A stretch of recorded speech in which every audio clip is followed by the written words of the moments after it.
Assalamualaikum warahmatullahi wabarakatuh. Innal hamdalillah nahmaduhu wa nasta'inuhu wa nastaghfiruh wa na'udzubillahi min sururi anfusina wa min sayyiati a'malina may yahdihillahu fala mudhillalah wa may yudlil fala hadiyalah. Asyhadu alla ilaha illallah wahdahu la syarikalah wa asyhadu anna Muhammadan abduhu wa rasuluh. Jamaah yang dimuliakan Allah, segala puji hanya bagi Allah Rabb semesta alam yang telah melimpahkan rizki serta nikmatnya pada kita sekalian. Salawat serta salam tetap kita aturkan kepada Nabi besar kita, Nabi Allah, Nabi Muhammad Sallallahu Alaihi Wasallam. Pada kesempatan hari ini, saya ingin mengambil satu tema tentang 3 doa malaikat Jibril yang diaminkan oleh Rasulullah Sallallahu Alaihi Wasallam. Tentu 3 doa ini adalah doa yang sangat mustajab.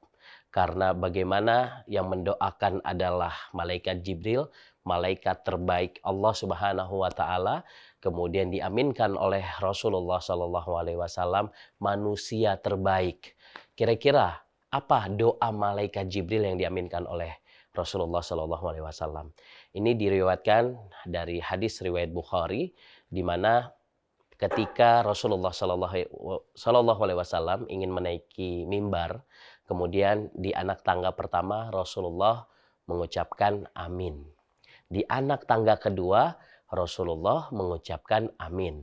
Kemudian di anak tangga ketiga Rasulullah mengucapkan amin. Sampai saat itu para sahabat terheran-heran karena tidak biasanya Rasulullah mengucapkan amin sampai terdengar kepada seluruh jamaah atau kepada para sahabatnya. Ketika sudah berkhutbah kemudian melaksanakan sholat, kemudian para sahabat bertanya kepada Rasulullah, "Wahai Rasulullah, tidak biasanya engkau mengucapkan amin sekeras ini. Ada apa gerangan ya Rasulullah? Siapa yang datang kepadamu ya Rasulullah?"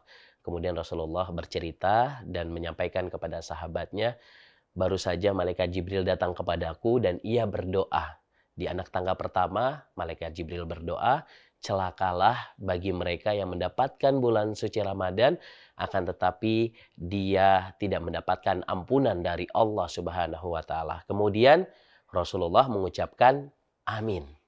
Di anak tangga kedua, "Celakalah mereka yang apabila ia memiliki ataupun masih memiliki orang tua, baik bapak dan ibu atau salah satu di antara mereka, akan tetapi dia tidak mendapatkan syurga dari Allah Subhanahu wa taala."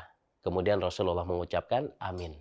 Dan celakalah mereka di anak tangga ketiga, celakalah mereka yang apabila disebut nama Rasulullah Nabi Muhammad, kemudian dia tidak mengucapkan salawat atasmu atau atas Nabi Muhammad SAW. Kemudian Rasulullah mengucapkan amin.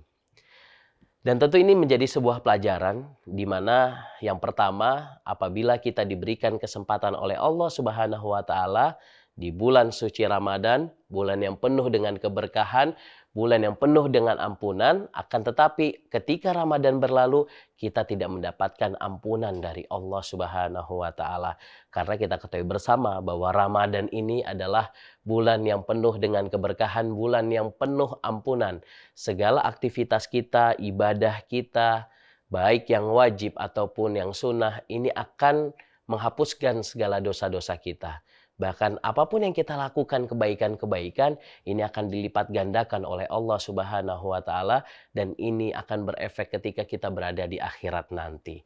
Dan tentu jamaah yang dimuliakan Allah Subhanahu wa taala, di Ramadan yang penuh dengan keberkahan, mari kita isi dengan kegiatan-kegiatan yang baik sehingga di bulan suci Ramadan kita mendapatkan ampunan dari Allah Subhanahu wa taala.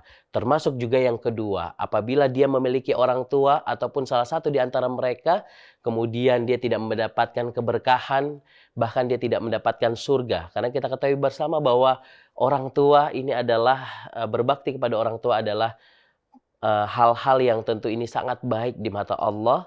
Bagaimana Rasulullah mengajarkan kita, bagaimana kita harus senantiasa berbakti kepada orang tua. Dan yang terakhir adalah ketika nama Rasulullah SAW disebutkan, baik dalam hal percakapan, baik ketika ada seorang ustadz, seorang kiai mengucapkan kalimat-kalimat thayyibah, kalimat-kalimat puji-pujian atas Allah dan Rasulullah, kemudian kita harus mengucapkan sallallahu alaihi wasallam.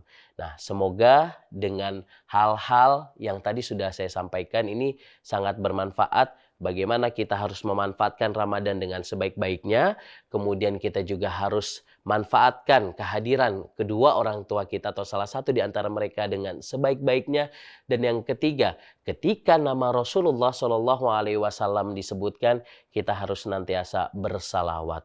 Tentu dengan kita bersalawat atas Nabi dalam hal apapun, dalam kegiatan apapun, baik itu di majelis ataupun pada saat kita mendengar nama Rasulullah. Dan tentu mudah-mudahan ini menjadi pelajaran buat kita semua agar kita senantiasa mendapatkan limpahan rahmat, curahan rahmat atas apa yang Allah berikan kepada kita.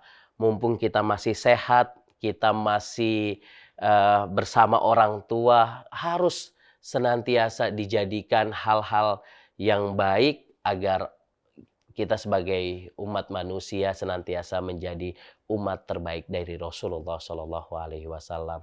Semoga di Ramadan tahun ini menjadi Ramadan yang berkah, Ramadan yang dapat memberikan kesempatan kita agar senantiasa bisa melakukan aktivitas dan kebaikan yang baik. Sekian, terima kasih. Nasrun minallah wa fatun qarib wa basyiril mu'minin fastabiqul khairat. Wassalamualaikum warahmatullahi wabarakatuh.